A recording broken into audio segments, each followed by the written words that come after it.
हे सगळं चालू असताना पुण्यामध्ये अनेक जसे म्हटलं पाण्याचा इश्यू आहे की पाण्याचं दर मला असं वाटतं की हजारो रुपये लोकांचे हे केवळ दर महिन्याच्या पाण्यावर जात आहेत आणि ते सुद्धा प्युअर पाणी नाहीये, टँकरचं पाणी घ्यावं लागतं, कन्झ्युम करावं लागतंय माझं पुणेकरांना. तेच म्हणणं आहे, इथं टँकर माफिया पुणे पिंपरी चिंचवडमध्ये मोठे आहेत.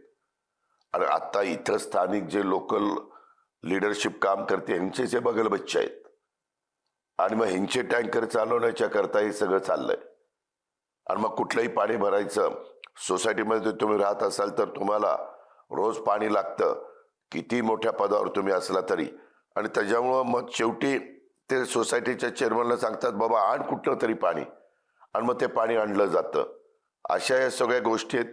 त्याच गोष्टीला माझा विरोध आहे. मागे 25 वर्ष तुम्ही पिंपरी चिंचवडकरांना सहज जाऊन विचारा की त्यावेळेसची परिस्थिती कशी होती. आम्ही हे कुणाचे लाड चालून द्यायचो नाही. शेवटी काम तिथं कामच झालं पाहिजे आणि ते पारदर्शक झालं पाहिजे.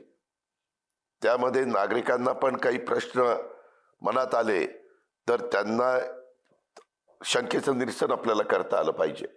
ह्या बाबी आम्हाला करायच्या ते तर मी सांगितलेलं आहे. एक अलार्म 5 काम असं तर माझं स्लोगन आहे.